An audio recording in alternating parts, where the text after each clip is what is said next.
सन्नी बंधुओं, मेरे चंडीगढ़ के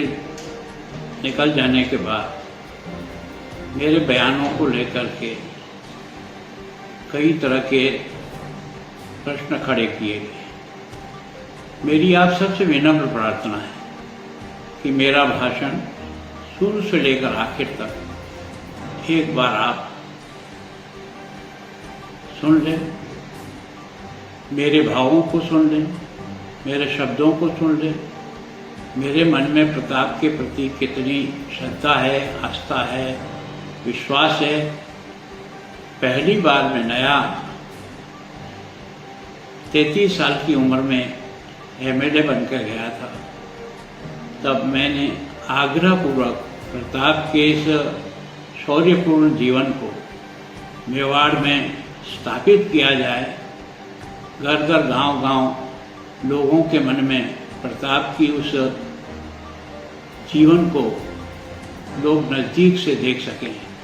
उसके लिए मुख्यमंत्री भैरव सिंह जी से निवेदन करके पहली बार मेवाड़ कॉम्प्लेक्स योजना 77 से लेकर 80 तक ही राज रहा था, पर हमने उसको स्वीकृत कराया और उसके कारण से ही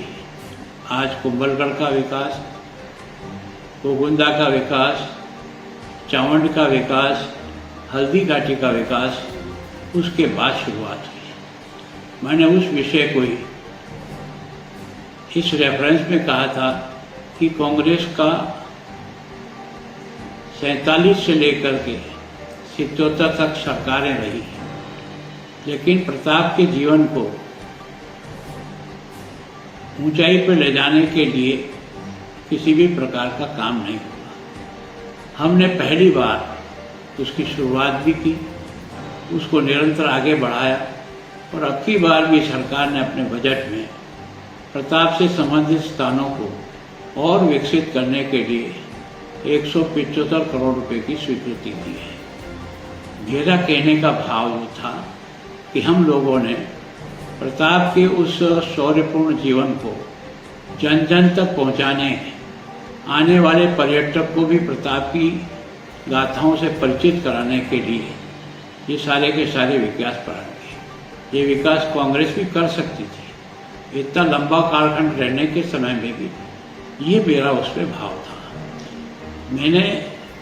ये जो शब्द प्रयोग किया कि हमने प्रताप को जिंदा किया, इसके आगे और पीछे की बात को आप सुनिए कि कांग्रेस ने इस बारे में प्रताप के जीवन को जन सामान्य तक और दुनिया तक पहुंचाने के लिए जिस प्रकार की आज मेवाड़ नहीं, दिल्ली में भी स्टैचू बनी है, गुजरात में भी बनी है, बंगाल में भी बनी है, हर जगह प्रताप का जिस प्रकार का हुआ है उसको बढ़ाने का प्रयत्न किया। मेरा ऐसा कोई भाव नहीं था। फिर भी अगर किसी को केवल ये कि हमने जीवित किया ये शब्द, इतना सा टुकड़ा अगर आपको बुरा लगता है तो मैं इसके लिए क्षमा चाहता हूँ कि मेरा भाव ये नहीं था कि हमने किया। हमने कहा कि हमने प्रताप को सब प्रकार से ऊंचाई देने के लिए जो भी प्रयत्न सरकार की तरफ से हो सकता था, और आप ये जितनी भी स्टैच्यू प्रताप की लगी हुई है, जहाँ भी लगी हुई है, उसका समय नोट कर लें कि कब लगी है, किस साल में लगी है। गांव गांव में प्रताप का ये जो मान और सम्मान है, ये हमारे उस अभियान को प्रारंभ करने के बाद में है या उससे पहले से है, तो थोड़ा सा मेरे भाव भी आपको ठीक लगेंगे। मेरा तो आपसे आग्रह है कि छोटी छोटी बातों पर प्रताप के प्रति मेरे मन में कितना सम्मान है। मैं इतने सालों से प्रताप जयंती पर जो कार्यक्रम नगर पालिका तो बाकी सबके सहयोग से, समाज के आप ही के समाज के सहयोग से जो कर रहे थे, कब शुरू किया, कब इसको हमने कहाँ तक ले जाने का प्रयत्न किया। अगर सम्मान नहीं होता तो क्या ये कार्यक्रम हम नगर परिषद के अपने बजट से और फंड से इस प्रकार के कार्यक्रमों का आगे बढ़ा सकते थे। मैं सोचता हूँ कि मेरा जो विषय है, मैं चाहता हूँ कि मेरा पूरा भाषण शुरू से लेकर आखिर तक सुनने के बाद फिर आप और कोई आपका सुझाव हो तो मुझे ज़रूर दो, मैं उसे स्वीकार करूँ।